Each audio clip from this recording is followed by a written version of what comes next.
We are learning more tonight about that deadly hit and run in Webster. One woman was killed and 3 of her family members, including a 3-year-old child, are in the hospital. This crash happened on Empire Boulevard near the AMC movie theater about 9 last night. The victims walking on the side of the road there when they were struck by a small SUV.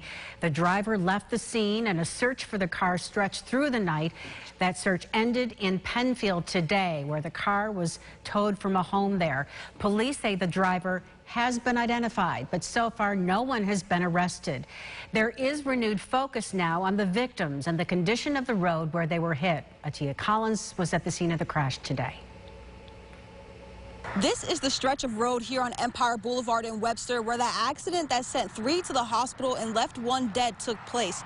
Now, as you can see, there's not much lighting here on the road, and people I talked to in the area called it dangerous and said they wouldn't walk here at night. Nate Rowan was driving here on Empire Boulevard around 8:50 Saturday night when he saw the SUV hit a group of people and drive off. Heard a loud crash, very horrific sound that it'll be hard to erase from my memory. Rowan called 911, and once police arrived, 1 female aged 41 was pronounced dead, and a 3-year-old in a stroller, a 15-year-old and a 22-year-old were transported to the hospital with serious injuries. Rowan says the side of the road the group was walking on was narrow and on a curve where cars speed. I would say generally there are people on Empire that are walking, but in that area specifically, it's a very tight shoulder.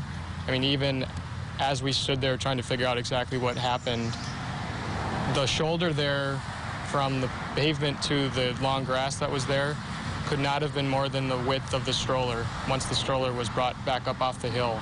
Officers on scene said it's not unusual to see people walking on Empire Boulevard. The area of the accident was across from the AMC movie theater and close to residential housing. Even though the speed limit is 45 miles per hour, people that frequently come to the area, like Nancy Nicholas, say cars speed, there is little street lighting, and she wouldn't feel safe walking along the road at night. It's busy. It gets really busy along the road, and there are speeders.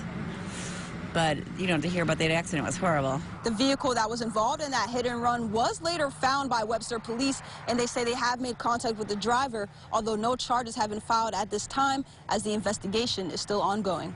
Reporting in Webster, Atia Collins, News 8. All right, Atia, thank you. The names of the victims have not yet been released, and Webster police thanked the community today after multiple calls and reports came in with information that helped in their investigation. We expect to know much more on all of this tomorrow.